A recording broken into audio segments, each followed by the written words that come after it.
إن الله وملائكته يصلون على النبي. بسم الله الرحمن الرحيم. السلام عليكم ورحمة الله وبركاته. الحمد لله رب العالمين، والصلاة والسلام على أشرف الأنبياء والمرسلين نبينا محمد وعلى آله وأصحابه أجمعين. أما بعد.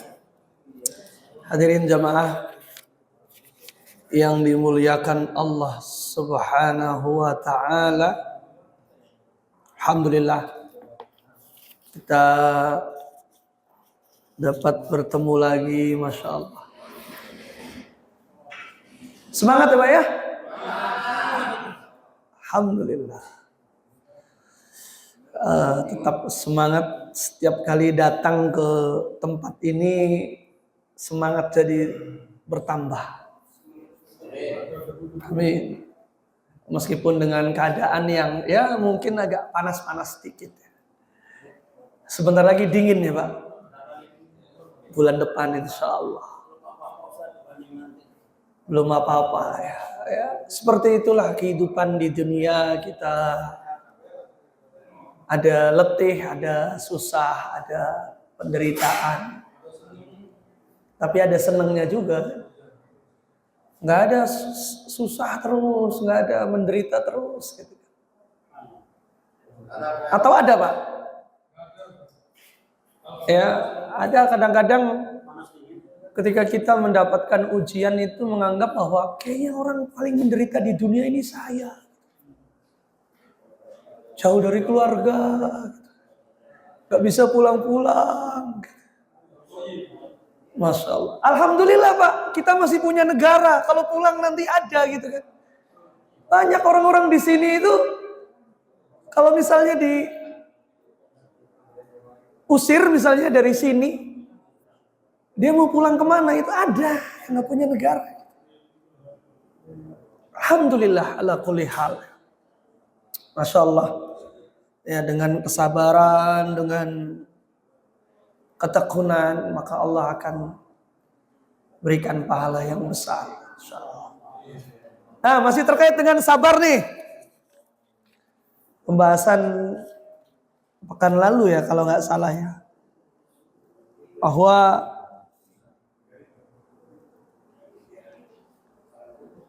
salah satu jenis perbuatan yang menunjukkan tidak sabar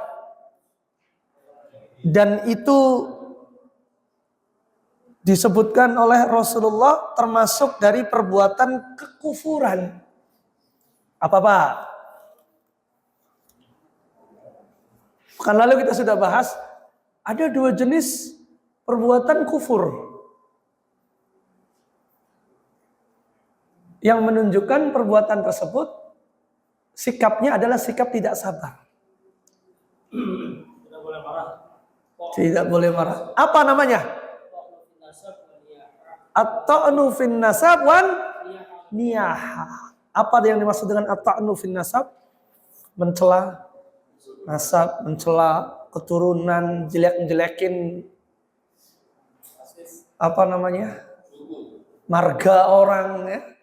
Jelekin asal-muasal sukunya apa. Kemudian an-niyaha, yaitu apa yang dimaksud dengan niyaha? Apa yang dimaksud dengan niyaha Pak? Meratapi mayat. Nah ini bagian dari pertanyaan dan sudah dijawab oleh Pak siapa, jadi silakan bisa diambil cabenya Pak. Kalau sudah dapat cabai satu atau sudah belum? Sudah yes. Nggak apa-apa biar mulus-mulus sudah. Jangan yang lain ya. Oh yang lain gitu nanti. Mulus-mulus nanti ya Pak.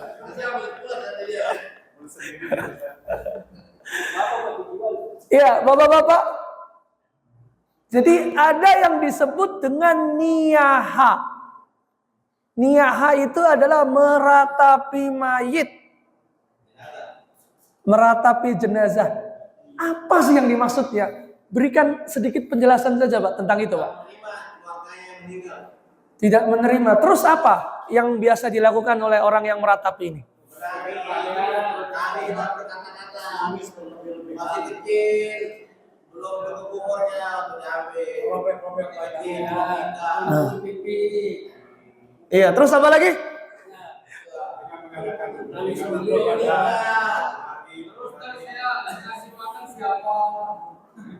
Gitu. Mungkin barangkali bisa dipraktekkan bentuk kalimatnya tuh.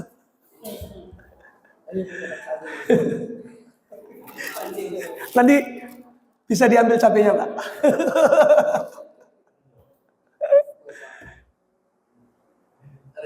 Iya, monggo. Mempraktekkan niyaha yang. Ya kalau hanya menangis saja, kalau ada keluarga yang meninggal yang wafat menangis boleh gak? Ya nggak boleh, wah, gitu kan? Nangisnya begitu ya Pak ya? Ya. Meratap, yang dimaksud dengan meratap itu bagaimana? Berkata yang berlebihan pada si jenazah tidak menerima dan tidak menerima takdir dari anaknya yang meninggal sebagai yang meninggal. Ya, tidak menerima itu salah satu bentuk perbuatannya bagaimana? Apa yang dilakukan? Menangis dan meratap sebanyak-banyak mungkin kata-kata yang sia-sia. Ya. Teriak-teriak ya Pak ya. Iya, Masya Allah. Terima kasih Pak. Pak Salman. Oh, Pak Sahman. Silakan Pak. Cabenya selamat berpedas-pedas. Ya, Masya Allah. Monggo. Sama-sama. Ini selain cabai ada apa nih? Biar pekan depannya pada Masya Allah ya.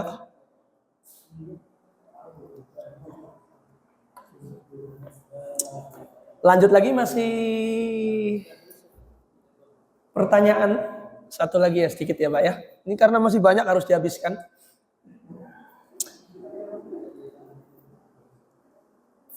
Kalau Allah berikan ujian kepada seorang hamba, maka berarti pertanda Allah cinta kepada hamba tersebut. Setuju Pak? Kalau Allah berikan ujian kepadanya, kemudian dia ridho, maka Allah pun ridho.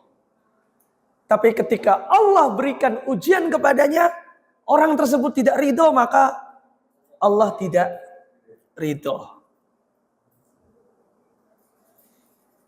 Pertanyaannya adalah,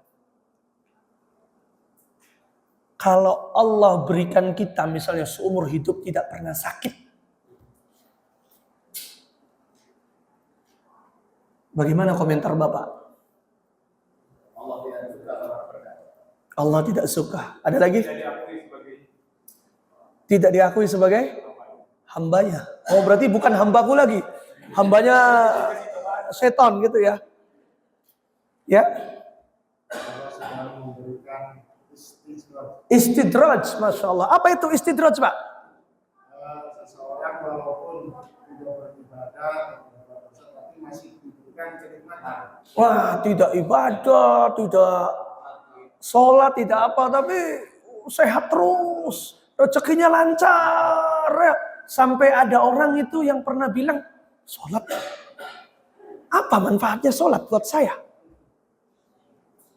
Ibadah? Apa ibadah? Banyak orang-orang barat nggak sholat, nggak kenal Tuhan itu kaya-kaya itu. Mereka nggak tahu itu yang disebut dengan istidraj. Ya, dan itu sangat berbahaya sekali. Sudah dapat cabai Pak?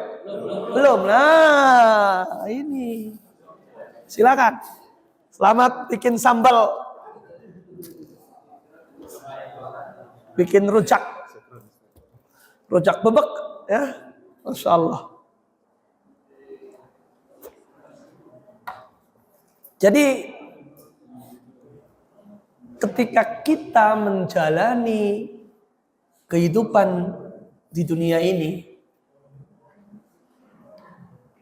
kemudian alhamdulillah saya lancar-lancar aja. Nggak pernah zakat, usahanya lancar, makin jaya. Nggak pernah ibadah, lancar. Nggak pernah haji, lancar, udah. Nggak pernah sedekah, lancar, udah nggak perlu itu. Hati-hati, Pak. Karena itu bisa jadi adalah istidraj dari Allah Subhanahu wa Ta'ala. Nah, berikutnya, ini karena harus dihabiskan ini. Soalnya kata Pak Ketua Panitianya, sebelum habis nggak boleh pulang. Waduh. Ada satu dosa yang disebutnya kecil, tapi dia masuk dosa besar. Tadi disebutkan kan? Apa sih yang dimaksud dengan dosa besar itu, Pak?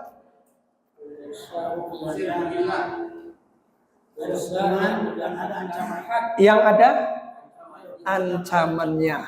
Dosa besar itu adalah yang ada ancamannya. Masya Allah. Pak Tajudin udah dapat cabai?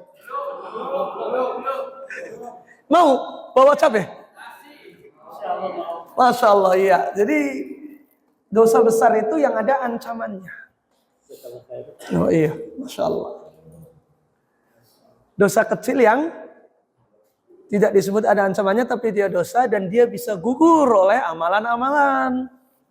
Seperti puasa Muharram, puasa Arafah, berwudu. Gitu. Nah, ada satu perbuatan disebutnya ini kecil. Tapi ternyata dia dosanya besar.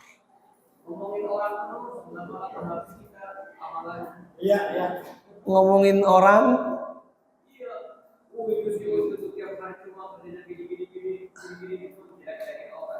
Iya. Masya Allah, mantap. Udah dapat cabai tapi Pak ya? Iya, kalau udah dapat cabai berikutnya bawang ada. Ya. Tapi bukan tentang itu, karena kaitannya dengan yang kita bahas di dalam kitab Tauhid ini. Ria, Masya Allah. Udah dapat ya? Belum. Nah, Masya Allah. Tafadhal ya Pak. Silakan. Pertanyaannya adalah kenapa ria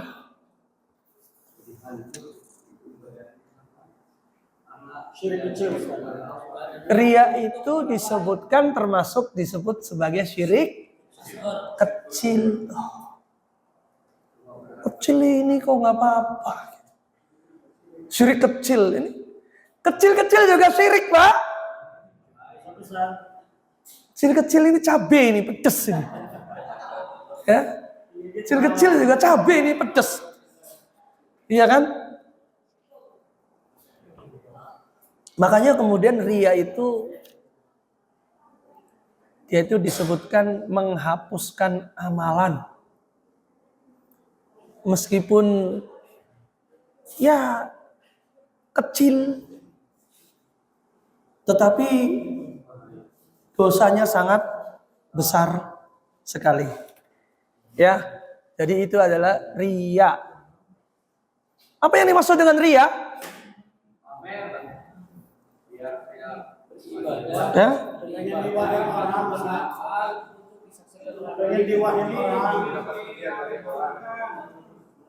Beribadah ingin bisa dilihat oleh orang. Ini di zaman yang serba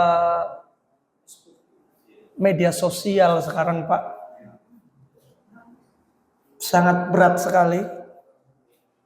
Ya, apalagi Masalah riya ini sebagaimana dijelaskan oleh para ulama sejak zaman dulu, itu terkait dengan masalah niat. Terkait dengan masalah niat yang itu sangat sensitif dan sangat sulit sekali untuk berhindar darinya.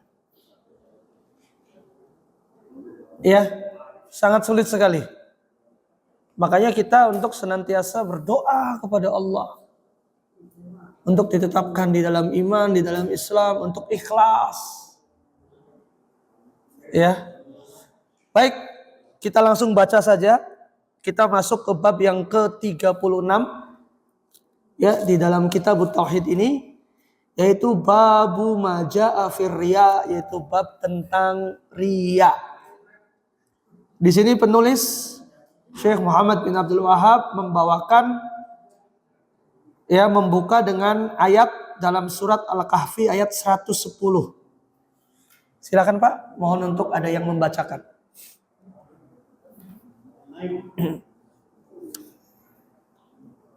Bismillahirrahmanirrahim. Firman Allah Subhanahu wa taala, A'udzu billahi minasyaitonir rajim. Qul innama ana basyarun mislukum yuha ilayya annama ilahukum ilahun wahid. Faman kana yarju liqa'a rabbih faly'amal 'amalan shalihan wa la yusyrik bi'ibadati rabbih ahada.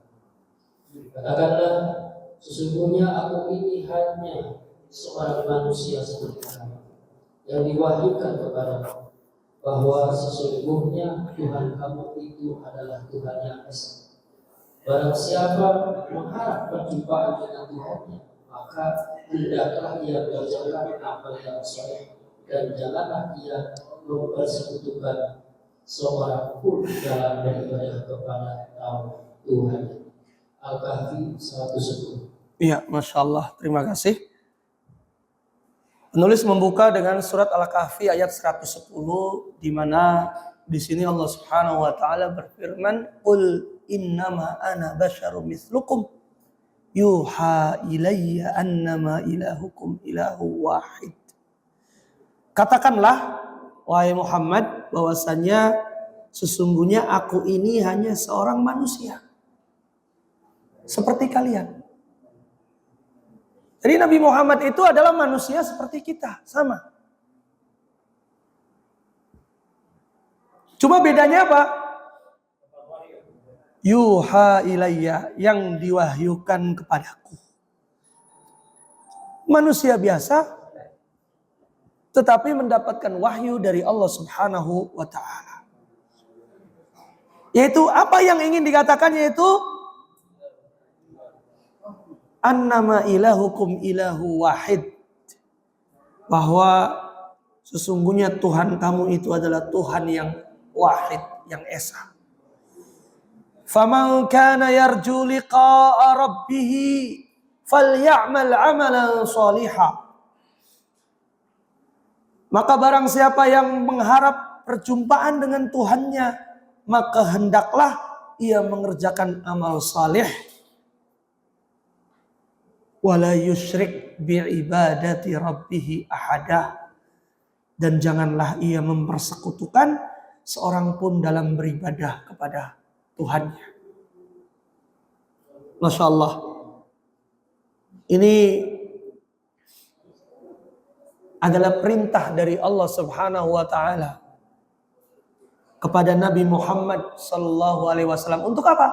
Untuk mengkabarkan kepada manusia bahwasanya beliau itu adalah bashar, bahwasanya beliau itu adalah manusia, mithluhum fil bashariyah, seperti umumnya manusia pada sifat-sifat kemanusiaan. Laisa lahu minar rububiyyah wal uluhiyyah syai'un. Manusia Nabi Muhammad tidak memiliki sifat rububiyah, tidak memiliki sifat ketuhanan, tidak memiliki sifat-sifat Tuhan. Dia manusia biasa. Wa innama muhimmatuhu iblagh ma yuhihi Allahu ilaihi. Akan tetapi tugas dari Nabi Muhammad SAW adalah menyampaikan wahyu kepada siapa? Kepada mereka. Wa ahammu ma uhiya ilaihi annal ma'buda haqqan ma'budun wahidun. Dan yang paling penting dari yang diwahyukan kepada Nabi Muhammad SAW adalah tentang peribadatan. Ya, tentang ibadah yang satu, ya, tentang sesembahan yang satu, yaitu Allah. Jadi tujuan dari wahyu, ya, tujuan dari Nabi Muhammad SAW diutus adalah untuk menyampaikan wahyu kepada manusia. Dan yang paling utama adalah tentang peribadatan kepada Allah.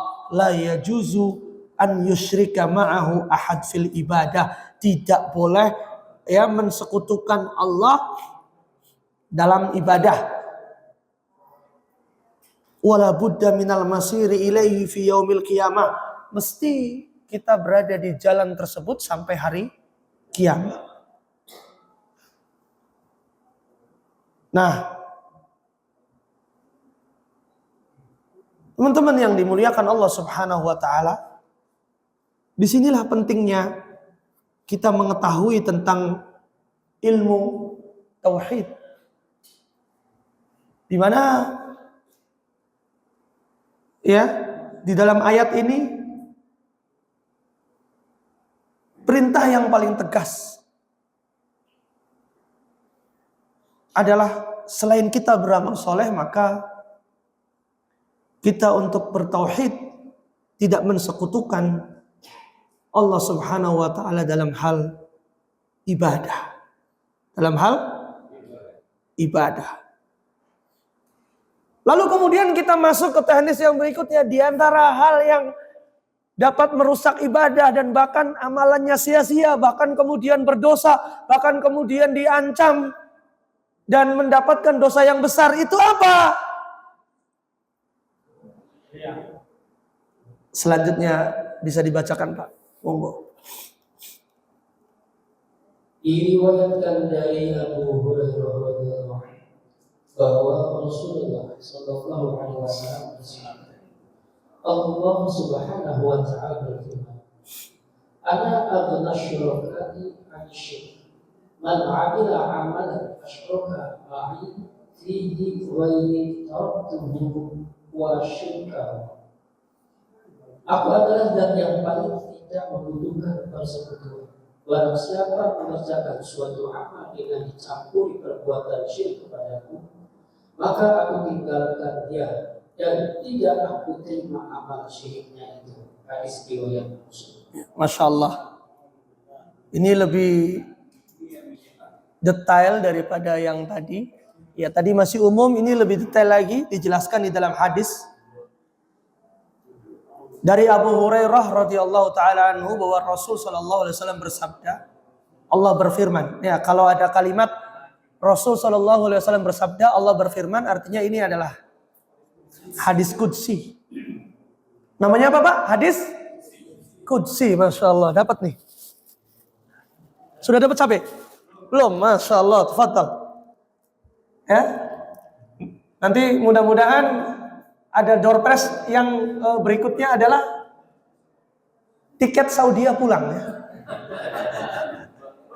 PP nanti dapat nanti 2 tiket gitu kan. Kan sponsornya dari Saudi, Pak. Ya, atau nanti haji gitu kan, haji nanti ini, haji dapat, ya, Masya Allah. Ya, kalau bisa kita panitia bisa mengusahakan kan, cari donatur lah gitu kan. Syekh siapa gitu, minta nanti ada door prize haji. Ya, Masya Allah. Kita lanjut. Ana aghna syuraka'i anis syirk man amila amalan asyraka ma'i fihi ghairi taraktuhu wa syirkahu. Ini kata Allah Subhanahu wa taala, Aku adalah zat yang paling tidak membutuhkan persekutuan. Allah Subhanahu wa taala tidak butuh kepada siapapun. Karena Allah adalah Al-Khaliq. Allah adalah pencipta yang maha segalanya, yang maha bisa, yang maha semuanya. Maka Allah tidak membutuhkan persekutuan. Man amila amalan asyraka ma'i, siapa yang mengerjakan suatu amalan dengan dicampuri perbuatan syirik kepadaku, maka aku tinggalkan dia dan tidak aku terima amal syiriknya itu. Jadi ya, Allah Subhanahu wa taala berlepas diri terhadap amalan yang apa? Yang ada aroma-aroma, yang ada campuran-campuran kesyirikan tadi. Contohnya apa? Riya, sum'ah. Apa bedanya riya dengan sum'ah, Pak? Apa bedanya riya dan sum'ah? Ada yang bisa memberikan keterangan sedikit saja? Ya, monggo silakan, Pak. Riya ingin pamer. Kalau sum'ah pengen didengar, Masya Allah. Udah dapat capek, Pak? Belum, Masya Allah. Fadal. Ayo. Cabai masih banyak nih. Ya. Masya Allah. Ini bisa buat lauk ya. Kita yang di perantauan, ketemu cabai aja sama nasi sudah alhamdulillah. Iya. Nggak apa-apa, nanti uang gajinya kita kirim semua buat keluarga yang ada di rumah. Ya, tahu nggak Bapak ini anak dan istri, tahu nggak Bapak di sini makan lauknya cuma sama cabai aja ini. Ini semua adalah untuk apa? Untuk anak dan istri.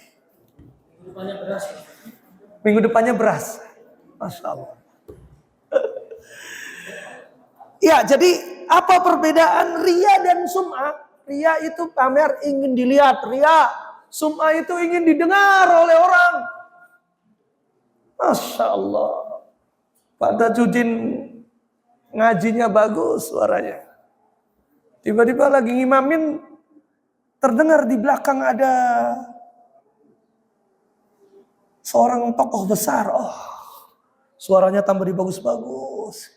Karena ingin mendapatkan pujian, ini belakang ini tokoh besar ini. Nah itu bisa ingin didengar. Kalau kita beribadah, kita hanya ingin mendapatkan penilaian dari siapa? Ingin mendapatkan penilaian dari Allah. Ngapain kita ibadah? Ibadahnya kepada Allah, kemudian ingin mendapatkan penilaian dari manusia. Kata Allah di sini, aku nggak butuh persekutuan. Ngapain? Siapa orangnya yang mengerjakan amalan dicampuri dengan perbuatan syirik tadi? Maka aku tinggalkan. Dan tidak aku terima amal syiriknya itu juga. Ya. Maka hadis ini memberikan pelajaran kepada kita. Peringatan terhadap kesyirikan bijami'i askalihi, dengan segala bentuk jenisnya. Kenapa? Karena kesyirikan tadi itu, dia itu akan mencegah dari terkabulnya sebuah amalan. Dan kita harus ikhlas ketika beramal itu hanya kepada Allah Subhanahu wa ta'ala. Ya, seperti itu. Lanjut Pak. Monggo silakan. Satu hadis lagi. Diriwayatkan dari Abu Sa'id radhiyallahu anhu bahwa Rasulullah sallallahu alaihi wasallam bersabda, "Ala ukhbirukum bima huwa akhwafu 'alaikum indi minal masih dajjal?" Qalu bala. Qala asyirku al-khafi yaqumu ar-rajulu fa yusalli fa yusajidu salatahu lima yara min nadhari rajulin. Maukah kamu aku beritahu tentang sesuatu yang lebih aku khawatirkan menimpa kalian daripada Al-Masih Ad-Dajjal? Para sahabat menjawab, tentu wahai Rasulullah. Beliau pun bersabda, syirik tersembunyi, yaitu ketika seseorang berdiri melakukan sholat, ia terimbah sholatnya itu karena mengetahui ada orang lain yang memperhatikannya. Hadis riwayat Imam Ahmad. Ya, Masya Allah. Ini hadis ini Masya Allah ribuan tahun yang lalu, tapi real ya, terjadi sampai saat. Siapapun punya potensi untuk berbuat riya. Di sini kata Nabi SAW, ala ukhbirukum bima huwa akhwafu alaikum. Mau nggak aku beritahu tentang sesuatu yang lebih aku khawatirkan menimpa kalian minal masihid dajjal, daripada masih dajjal. Kita tahu bahwasanya fitnah atau ujian yang dimunculkan, yang ditimbulkan oleh dajjal itu sangat besar sekali, Pak. Iya kan, Pak? Dajjal itu diceritakan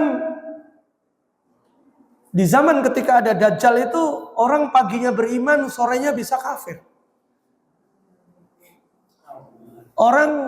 Orang-orang yang beriman dia berbondong-bondong mengikuti dajjal, mengikuti kekafiran, mengikuti kekufuran. Nah, ini ada sesuatu yang lebih aku khawatirkan, yaitu apa? Beliau mengatakan asyirkul khafi, yaitu syirik tersembunyi. Mensekutukan Allah tapi tersembunyi. Kalau menyembah berhala gitu kan, itu sudah jelas. Ini ada perbuatan syirik tapi tersembunyi. Kenapa disebut dengan tersembunyi di sini? Li'anna sahibahu yuzhiru anna amalahu lillah wa huwa fil batin qad qasada bihi ghairahu. Kenapa disebut syirik tersembunyi? Karena orang yang melakukannya itu menampakkan dia itu amalannya hanya untuk Allah. Nampaknya Masya Allah amalannya luar biasa. Tetapi batinnya yang tersembunyi, hatinya dia ya ditujukan bukan untuk Allah, tapi untuk mendapatkan dilihat oleh orang, ingin dipuji oleh orang.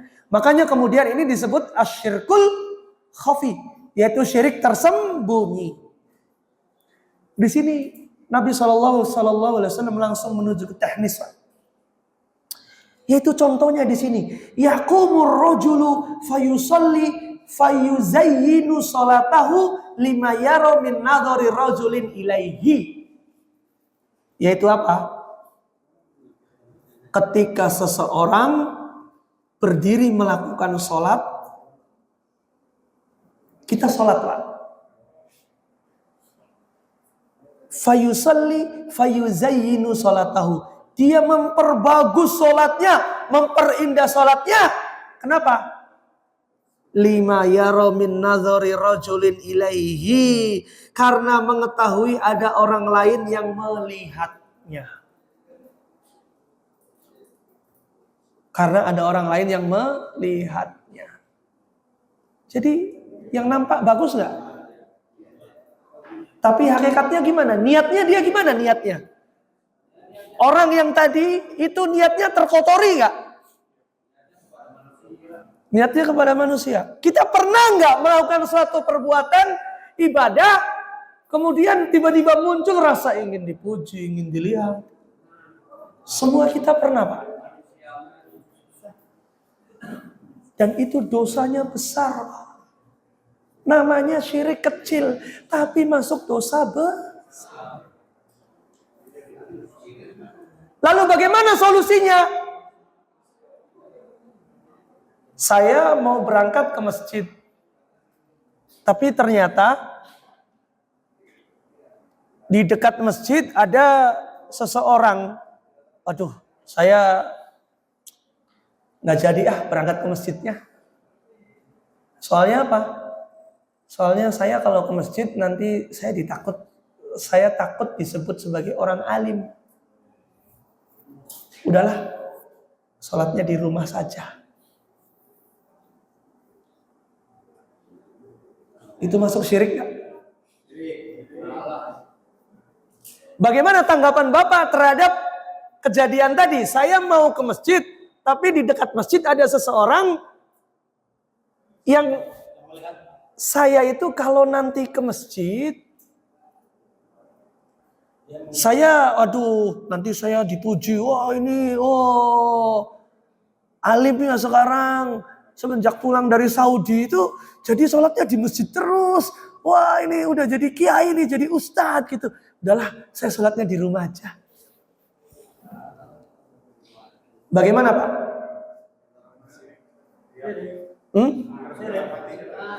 Yang dilakukan oleh orang tadi benar nggak?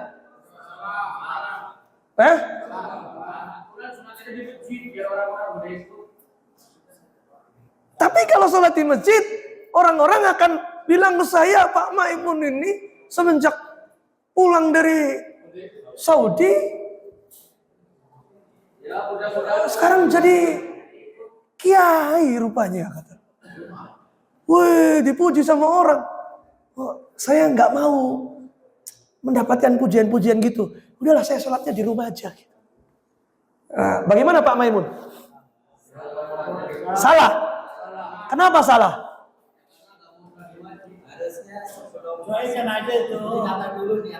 Harusnya sebelum masuk ke masjid ditata dulu niatnya. Kenapa Pak?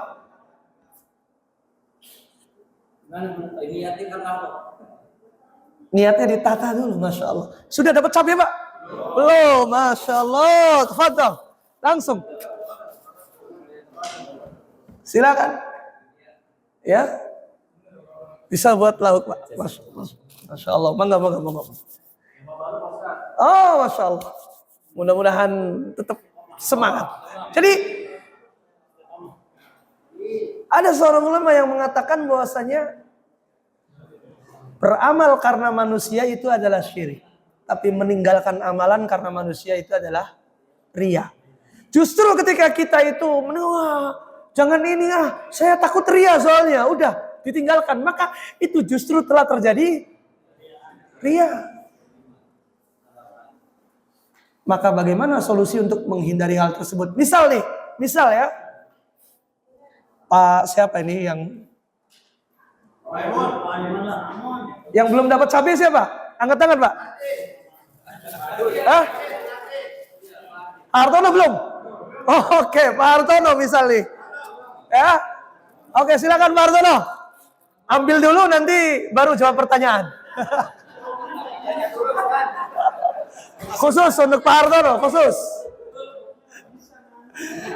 Ya. Pak Hartono pulang ke Indramayu ya? Pulang ke Jatibarang, Indramayu. Pas Ramadan, Masya Allah. Ada acara tadarus di masjid. Ini semenjak pulang dari Saudi ini Pak Hartono semangat ngaji gitu kan. Ngaji Quran, ngajinya bagus karena belajarnya kepada Ustadz Ahmad Hawasi yang Masya Allah bersanad gitu kan. Bagus ngajinya, suaranya bagus. Ngaji di masjid diminta oleh DKM, Pak Hartono silakan gilirannya tadarus untuk baca Quran. Wih, ternyata dipuji oleh orang gitu kan. Geger lah itu. Pak Hartono semangat jadi ngajinya. Ngajinya bagus. Jadi semangat dia. Apa yang harus dilakukan Pak Hartono untuk menghindari riya? Ya. Ada rasa ingin dipuji enggak? Iya, caranya bagaimana?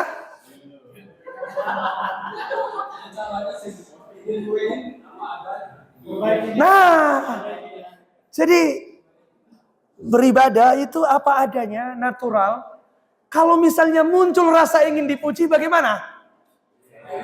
Berusaha untuk menghilangkan. Apakah kita harus meninggalkan amalannya? Tidak, kita tapi terus berusaha untuk mengerjakan amalan itu.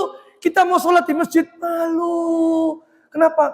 Nanti takut diomong rajin. Wah, sekarang alim Pak Hartono semenjak pulang dari Saudi ini sholatnya di masjid terus, ning tajuk terus gitu kan. Terus-terusan, Masya Allah. Oh, saya malu, udahlah, nggak usah di masjid lagi. Bukan begitu. Itu justru ria. Kenapa? Karena dia meninggalkan amalan karena manusia. Yang langkah yang penting kita lakukan adalah tetap berjalan terus kita untuk beribadah, kita kesampingkan. Bukan kita kesampingkan, kita buang jauh-jauh rasa untuk dipuji tersebut. Ingat, bahwasanya amalan kalau terkandung di dalamnya kesyirikan, yaitu ingin dipuji, ingin dilihat orang, Allah itu nggak butuh. Kita ngapain capek-capek beramal, beribadah, ternyata nggak ada nilainya di hadapan Allah. Bukan hanya nggak ada nilainya, tapi dapat dosa. Dosanya besar, Pak. Kita sekarang sudah belajar tentang bahaya syirik, ya. Apa yang siapa namanya? Apa yang Pak Abdul Surahman ketahui tentang ria itu apa? Ria itu adalah perbuatan yang ingin dipuji sama orang. Ingin dipuji sama orang, ya. Kemudian kalau orang berbuat ria, itu kira-kira dapat pahala atau dapat dosa, Pak? Dosa. Dapat dosa, kenapa? Ya, karena mensekutukan Allah Subhanahu wa taala. Dosanya besar apa kecil, Pak? Besar. Kenapa dosanya besar? Kan disebutnya syirik kecil. Karena syirik kecil-kecil juga dia itu syirik mensekutukan Allah Subhanahu wa taala. Lalu bagaimana solusinya? Kalau kita sedang beribadah ternyata muncul rasa ingin dipuji, ingin dilihat oleh orang. Bagaimana? Istighfar. Perbaiki niatnya. Ya, bukan malah kemudian kita tinggalkan amalan tersebut. Ya, bukan, tapi kita tetap terus melakukan amalan itu. Kita tetap melakukan amalan itu sambil kita buang jauh-jauh ya untuk senantiasa membuang jauh-jauh rasa ingin dipuji, rasa ingin dilihat, dan kita senantiasa berdoa kepada Allah untuk diberikan petunjuk, diberikan bimbingan, ya. Kita juga senantiasa berdoa, ya muqallibal qulub, tsabbit qalbi ala dinik. Ya, itu sangat penting sekali untuk kita tetap berdoa kepada Allah Subhanahu wa taala. Mudah-mudahan ya kita diberikan kekuatan iman, kekuatan Islam, istiqomah, jauh dari riya, ya. Kalau misalnya kita pulang nanti, wih, ada yang komentar nih, wih, sekarang udah ikut pengajian jaliyat nih, bentar lagi nanti nggak boleh ini, nggak boleh itu nih, siap-siap ini. Nah, bagaimana responnya? Nanti pekan depan berangkat lagi atau enggak nih? Ya, kalau ada timbul rasa senang dipuji sama orang, waduh, saya sekarang kok senang ya dipuji sama orang, senang dianggap alim gitu kan, berangkat ke jaliyat. Maka jangan diiyakan khalli wali gitu ya. Biar aja kita tetap belajar, kita tetap istiqomah. Insyaallah Allah akan mudahkan jalan kita untuk menuju ke surga insyaallah. Ya, kita mudah-mudahan istiqomah. Kita tutup dengan doa kafaratul majlis. Subhanakallahumma wa bihamdika asyhadu an la ilaha illa anta astaghfiruka wa atubu ilaik. Assalamualaikum warahmatullahi wabarakatuh.